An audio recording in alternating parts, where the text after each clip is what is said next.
Hey everybody, it's your girl Angie. Welcome back to Kiss My Cheeks TV. Okay, y'all, it's time to get into another Real Housewives of Potomac review. I know I missed last week. I think I said I didn't care about the episodes. I don't know what happened to me last week. I missed the review last week, but I'm here for this week and it's not going to be long because I don't have too much to say about these ladies. Up next, if you care, I did put the whoosh on. Up next, I'm going to do a quick story time about my weekend in St. Louis, the Usher Raymond concert.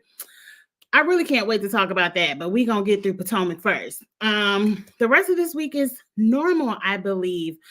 I don't think I have anything to talk about tomorrow night, but Wednesday night, me and Ebby are going to go over just the rest of Love is Blind. I cannot wait to watch that reunion.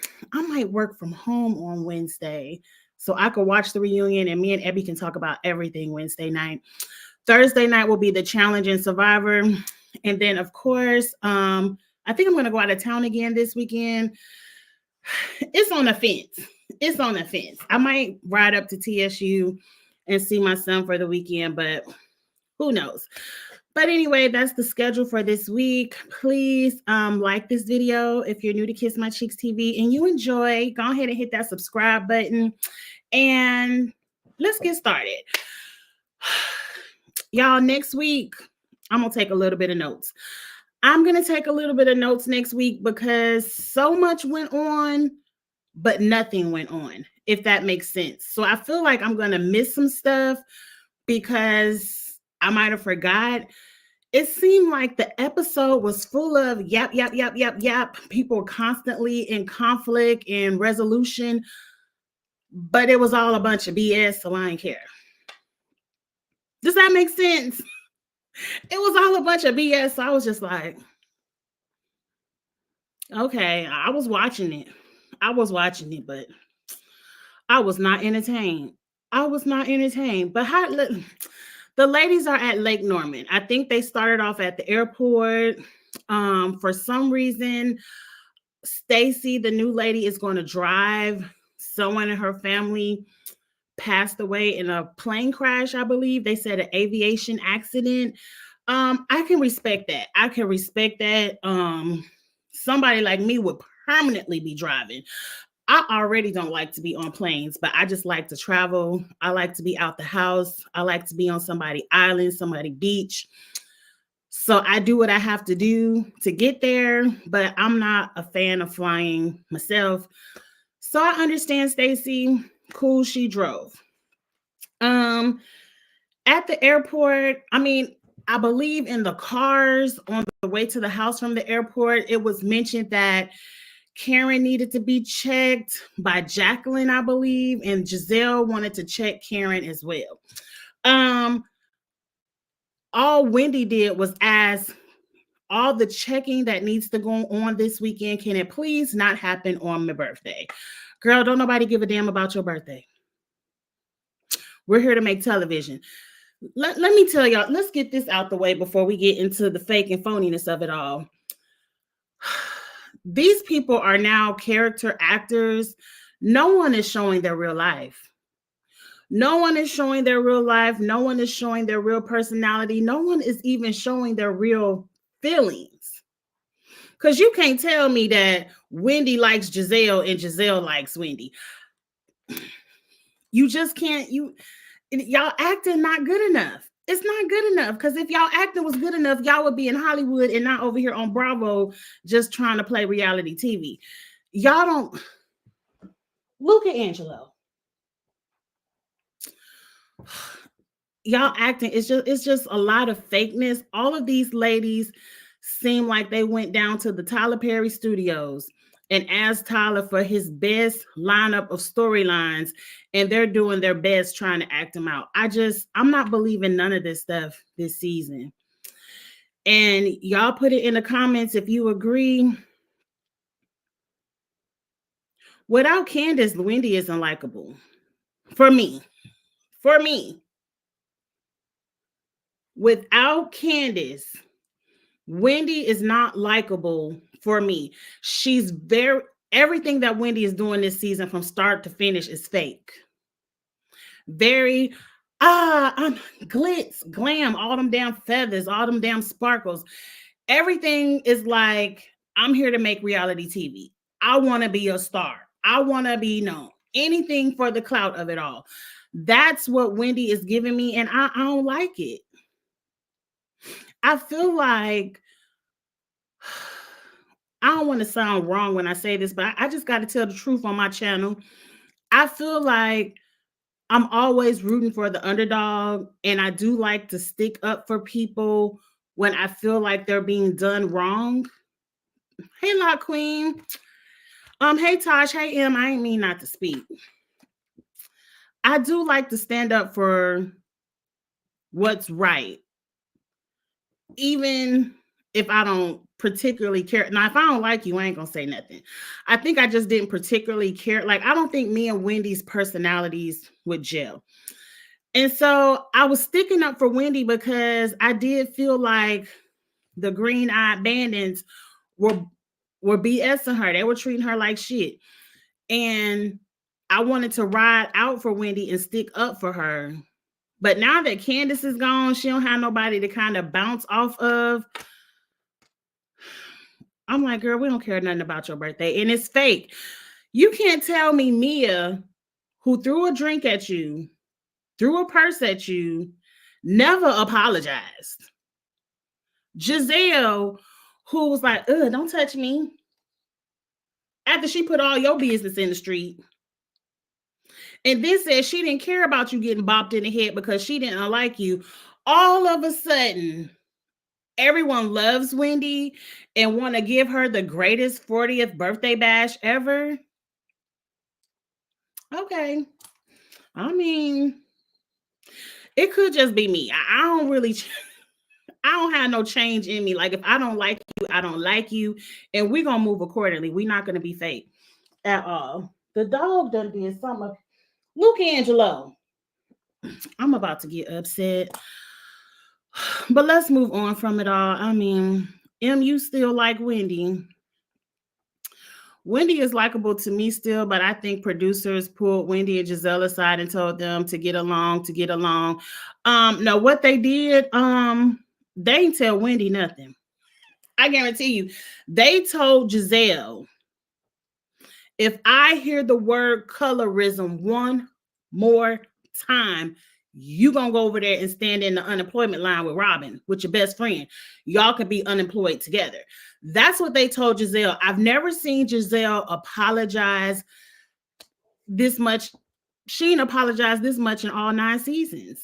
She apologized more times in one episode than she has in 9 seasons, or 8 seasons, I should say. Giselle is being extremely fake. I'm not buying it. She's still a bitch to me. I still don't like her ass. I don't care. And I wouldn't accept the apology. Because Giselle has a legit reason to be upset with Karen. And she was like, I just think we need to communicate better. I forgive you. It ain't no that Giselle would have never let that shit ride out last season. But anyway, where we at? We get to the house. Mia, I don't know who picked it out. You or production gave you a list of houses and you picked. I don't know. I don't know how it works in the background, but I love that house. That house on, I believe, Lake Norman, is it?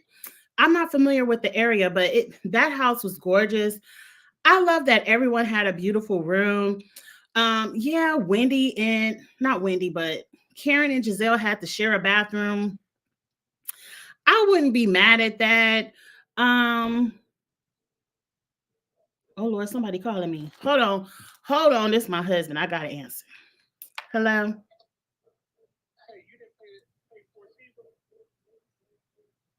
I don't know.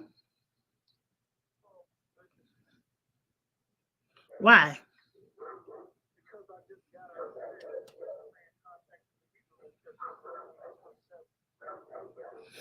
Okay, well, I'll look at it in a minute.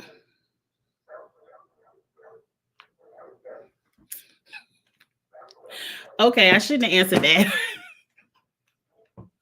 Anyway, y'all, we'll deal with that after the live. I shouldn't have answered that. But anyway, now I forgot what I was talking about. Wait, hold on. Oh, the house. Beautiful house. I'm not upset that Giselle and Karen have to share a bathroom. Karen, get over it. At least you wasn't in a look. As long as I wasn't down in the bunk beds, I wouldn't care. As long as I was not in a bunk bed, I wouldn't care where I was sleeping. I have to have a comfortable place to sleep. At least you didn't have to share a room. If I liked the person, like if it was me and my best friend, I wouldn't mind sharing bunk beds. I wouldn't mind. But if it's a bunch of strangers and I don't really know you and now I gotta share space with you, I would be concerned and I'll probably just get on my phone, get on my Hilton app and go book me a room somewhere else. That's probably what I would do. Um Jacqueline finds out she has to share a room with Mia, and everyone is already calling them. Um, well, no, they've been accused publicly of sleeping with each other. I believe they admitted to sleeping with each other in the past, having threesomes, sharing men, whatever. I can't remember all of their lies and truths because they lie so much you never know what's the truth. Um, but Jacqueline, if you ever wanted to come out of Mia's shadow, you didn't have to share a room with her. I mean, it was 50 bunk beds downstairs. You could have easily said, look, Mia, I really don't want to lay in the bed with you. I'd rather have my own bed. I'm going to hop on one of these bunk beds. It was at least 27 of them. You had a place to sleep and you could have knocked all that talk about you and Mia bumping pocketbooks, carpet, eating, licking, sticking, whatever everybody was insinuating about you and Mia. You could have deaded all of that, axed it up, chopped it up, screwed it, and said, "Look, I'm just gonna go ahead and down here with Jazzy and them or whoever was in the bunk beds." And went down there and slept, and nobody would have had nothing else to say. Now, Mia said you just had a baby and she wanted you to have, I'm gonna call bullshit. Let me call bullshit for a second. Because if it was my true best friend who just had a baby and she needed a private place to pump, Jazzy's ass would have been in them same bunk beds with Kieran. No, that's my cousin named Kieran. What is that child? KK, whatever her name is. Stacy and Jazzy would have been in the bunk beds, and my good best friend, girlfriend, Mia would have been in Jazzy's room and would have had her own private room, private space to pump whenever she needed to. Period. I would have put Giselle in a bunk bed before I put my best friend in a room with me just so she could pump. Mia, you wanted Jacqueline in a room with you so y'all could do whatever y'all do to the side. It ain't had nothing to do with her breastfeeding and pumping because she just had a baby. I'm gonna call bullshit on that. And Jacqueline, whatever Mia wanted you to do over there to the side in the bed with her, you didn't refuse it because there were plenty of beds for you to sleep in. So whatever y'all had going on, y'all wanted it to be going on, and we gonna move on past that. Now I believe they go sit down and have lunch. Jacqueline is insane. Oh my God, she's obsessed with Mia. She is. Mia needs to get rid of her as soon as possible. They need to get rid of each other. It's a very toxic situation. And I can't be in a friendship where you tear me down, but then I get back in good graces with you just so you could tear me down again. That's something maybe 20-year-olds would do, not in the 40s. And I know y'all good in 40. Mm-hmm. Good in 40. The whole trip, Jacqueline was acting very obsessed with Mia, down to the lunch they had. Jacqueline and Jazzy got in an argument over who was Mia's favorite minion. Just the point that y'all arguing about that was insane. Just the fact that y'all sat up here and argued over who would be the best sidekick to Mia, to Mia, to Mia. Mia, of all people, we're arguing over Mia.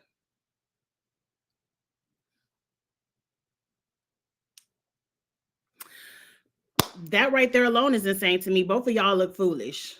And Jazzy, I believe you meant what you said, because to me, that ain't even nothing to bring up as a joke, to be sarcastic, sarcastic, anything. Like, you said it because you meant it. You wanted to be up Mia's ass. Mia. I mean, I could understand. Number one, I don't understand kissing nobody's ass and being nobody's minion. But if I wanted to be besties with somebody on the show, I can see fighting to be Karen's bestie.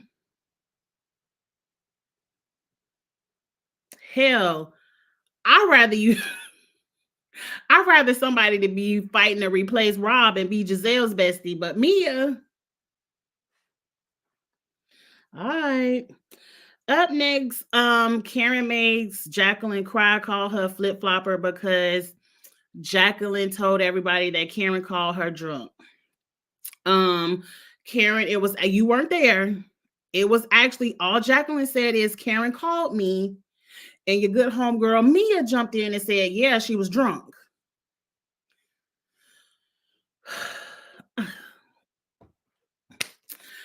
Why are you crying over that? That ain't nothing to cry about. She called you a flip flopper. Who cares? Y'all do flip flop. Y'all do it every season. Who cares? I'm not that kind of person. I can't believe she would say that about me. Your girlfriend Mia said 10 times worse. Your girlfriend Mia said you was busting it open for Porsches, for down payments on Porsches. Y'all was sharing men. She said she told you her man penis was so good that you should go over there and try it. But Karen calling you a flip flopper is the line. That's where you break down and cry.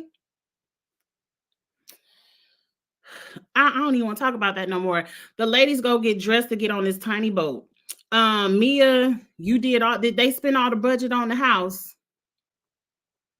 I wouldn't want to put on my finest and get on that tiny ass boat, because at any second some water could have leaped up in it, got all over my outfit. You could have at least got a little baby yacht.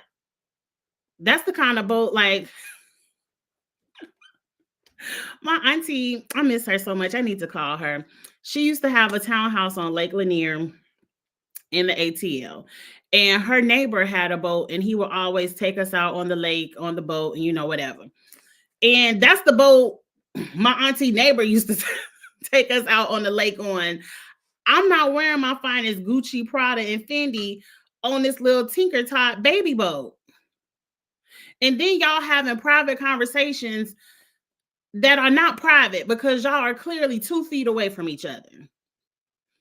Ashley is in the front talking her shit. Kiana, is her name Kiana? That's my cousin name. I can't think of that lady name for nothing. But that lady in the back talking about she don't like Ashley. Of course you don't like Ashley. Her best friend put a dent in your forehead. But I still think you got the best of her. She just got you down to the ground and you got hurt. But don't nobody likes Ashley, for real, girl. Stacy talking about Ashley, and she was like, bitch, I don't like you because you told everybody I got a man. Look, I wasn't here last week, so I didn't say this. Stacy, you are on national television with said man. Your daughter was going to find out. Who cares if Ashley told everybody? And if anything, you shouldn't be embarrassed. You brought that man on TV because he said he wants to sleep with you on a scale of 1 to 10, and the number is K. K. He said, I want to sleep with you on the level of K, which means no. K-N-O-W. Stacy, he needs you to know that it's a no. Please move on from this man. Don't even bring him up no more, because the fact that you even think that's your man, your friend, or anything is embarrassing. Moving right along. At some point, Stacy brought up Ashley putting her bunion on her counter. I said, too late. The time to curse Ashley out was the moment she put said foot on your counter. You should have went all the way back. I think they said you from Detroit. Half my family from Detroit. You should have went all the way back to Detroit and cussed Ashley clean out the second she put her foot up on your counter. Didn't she lift both legs on the counter? Ashley would have been dragged. Because where do we do that? What kind of, I forgot Ashley. Angie, don't say that. I was gonna say Ashley ain't never really had no home to have home training because didn't her mama raise her in a tent? But I ain't have to say all that. But Ashley clearly does never has had home training because we don't put our feet on countertops. I don't care what kind. I don't care if it was a wooden countertop in the projects. Ain't nobody put their foot on it. Anyway, fast forward to dinner. Blah blah blah. Mia friend showed up for whatever purpose. Oh, the purpose was to call out Karen. Let's just go ahead and get to that because Gizelle, I already told y'all, Gizelle said whatever she said to Karen and forgave her and went back to Potomac. Gizelle, you didn't even have to come. If I was production, I would have said it's cheaper just not to pay you for this episode than to fly you out, fly you back, and then fly you back. No, it would have been cheaper for you just to stay at Potomac and get a little pay cut for an episode. Because what's all this flying like you a CEO and you going from board meeting to board meeting? Stay at home with your daughters on their senior year cap and gown ceremony. And if you want, fly out when the ceremony is over. Or just stay at home. We didn't really care nothing about Gizelle. No way. She could have had an episode off.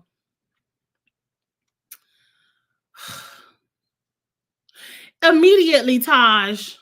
Immediately. If she wasn't backhanded first. Bringing some stuff up. You put your foot on that counter last week, bitch. Too late. If you cared, you would have cussed her out immediately. But anyway, Gizelle is gone. I'm happy with that.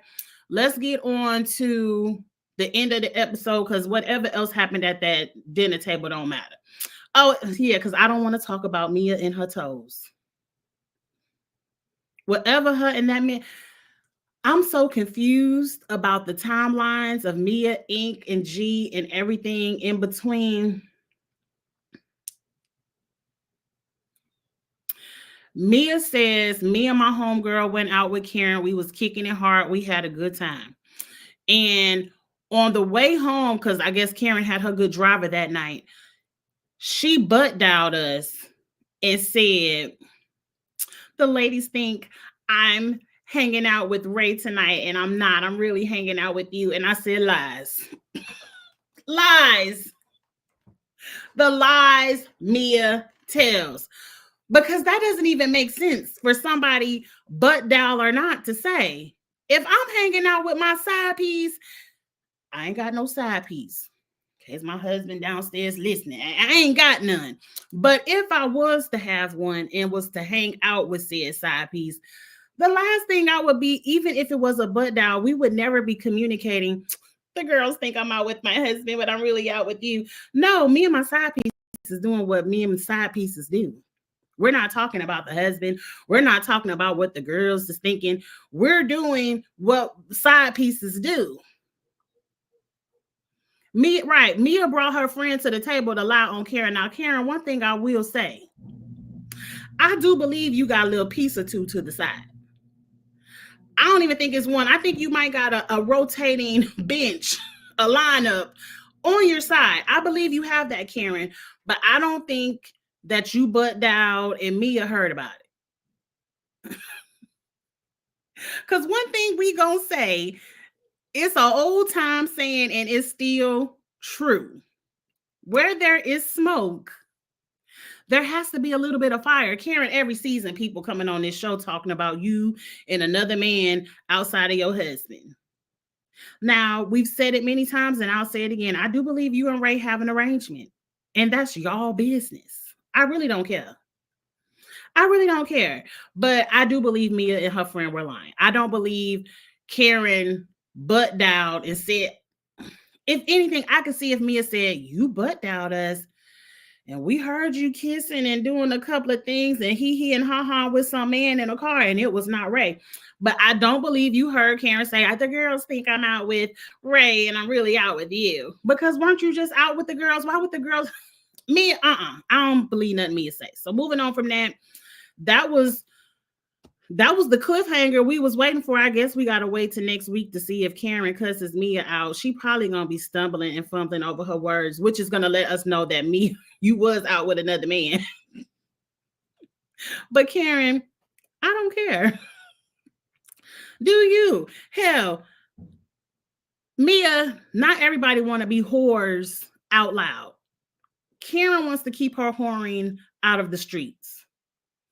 You don't care if everybody knows how big of a whore you are, but Karen does. Leave Karen alone. Leave Karen alone. All right, y'all. Is it time to talk about the Usher concert? Because that's all I really care about. It also could have been taken out of context. Karen could have been with a female friend and said that. Now, if Karen was, I my level of care and concern isn't high enough to go back and rewatch it. I'm sure they will play it again at the beginning of next week's episode or this week's episode. So I might change my opinion. But wasn't the story Karen, Mia, and Mia's friend were out partying together? And on Karen's way home, she butt dialed somebody and said, "The girls think I'm out with Ray, but I'm really with you." Why would the girls think anything if Karen was just with them? Unless Karen lie, because you know Karen will lie and to get out of something and say, "Me and Ray going to dinner," and her and Ray don't be going nowhere. Didn't one time they just went to KFC? She told everybody, "Me and Ray got a dinner reservation," and Ray was like, "Yeah, we went to the KFC." Everybody on this show lies so much. I mean, I guess Taj, I really just I don't think so. I think Karen probably was with little blue eyes or whoever she was with. And but I don't think she said what me and the girl said she said. Maybe she uses right. I just said that as an excuse not to do things. Men like to say, right. I think that's true. When Karen wants to get out of the event, she wants to leave early. I just said that she's done it season after season. She be like, "Me and Ray got dinner. Me and Ray got dinner reservations. I gotta go. My husband, 80 years old, he needs to be in the bed, sleep by 8 o'clock. We gotta go." I think she does use Ray, and then she go turn up and do her own thing. Cause these ladies don't like each other. Karen don't care nothing about me, and you can't tell me no less. Just like don't none of them care nothing about Karen. Anyway, I'm about to get off of here, I guess. To next week. We gonna see if Karen cuts Mia out or not. We gonna see. Anyway, y'all, please like, comment, subscribe, all that good stuff. If you want to hear about the Usher concert experience, I'm gonna talk about that next. And with that being said, I'll holler at y'all later. Bye, y'all.